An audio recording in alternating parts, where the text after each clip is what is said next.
Allez, avec nous au micro de moteur.com, Milko Potisek. Milko, alors un week-end difficile à Lommel, plus compliqué que ce que tu pensais? Bah, j'ai roulé qu'une fois ici à Lommel et le terrain était beaucoup plus sec.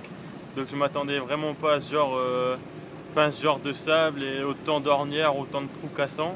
Et c'était vraiment une surprise. Hier, j'ai fait une bonne qualif, je fais 15 en ayant des petits problèmes de lunettes. Donc j'étais plutôt confiant, mais là l'état du terrain, c'est un autre monde par rapport au MX3, c'était vraiment un autre monde et ouais, c'est bien pour apprendre. Alors, on parlait du MX3, on n'en parle pas trop. Un bon championnat, malheureusement, le titre, c'est très compliqué parce qu'il y a eu 2 épreuves d'annulées. Il ne reste plus que la Capelle la semaine prochaine. Le but, ça va être quoi, vice-champion? Ouais, bah c'est de ma faute, j'ai fait beaucoup trop d'erreurs au milieu de championnat. Parce qu'en fait, on a eu 6 semaines d'arrêt, je me suis trop entraîné, j'ai voulu trop en faire et en fait, je me suis cramé. Donc, j'ai fait beaucoup d'erreurs et là, depuis quelques temps, je travaille avec Michael Pichon.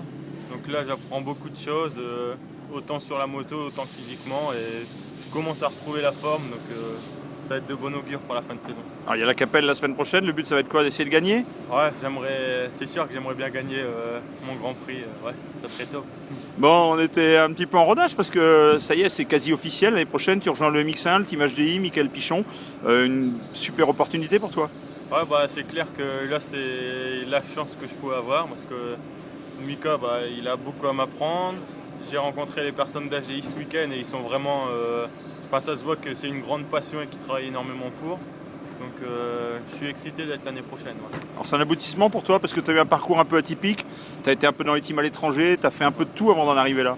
Ouais, bah, c'est sûr que j'ai beaucoup été critiqué de refaire une saison d'MX3. Mais je me dis qu'en fait, j'ai pas fait le mauvais choix parce que là, je vais sûrement être vice-champion et que j'ai trouvé un guidon pour l'année prochaine. Donc, et surtout, l'objectif, ça reste aussi le sable avec le Touquet. Donc, c'est super qu'HDI se mette à fond dans le sable aussi. Alors tu repars d'ici comment?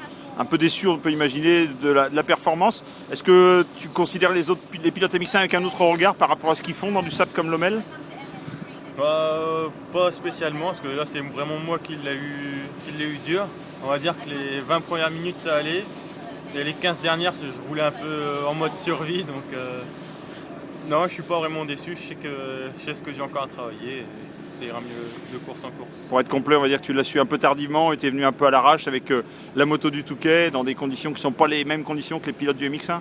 Bah, j'ai roulé 2 fois à Londe Plage et c'est vrai que c'est pas vraiment pareil, mais je me suis dit j'ai une chance de rouler là, donc c'est toujours bon à prendre et je suis sûr que pour le MX3 la semaine prochaine, j'ai appris beaucoup de choses, donc ça sera bien. Alors le programme de fin de saison pour toi, c'est quoi? Il y a le MX3 et après ça va être les courses de sable à nouveau, rebosser en vue du Touquet. Bah, normalement, je vais faire l'Angleterre et l'Italie aussi, donc ça va être bien et au moins ça va être de la terre. Physiquement, je l'aurai un peu plus facile et après, ouais, ça va être le Touquet, gros objectif Touquet. Et bien on te souhaite un bon Grand Prix de France la semaine prochaine. Merci beaucoup.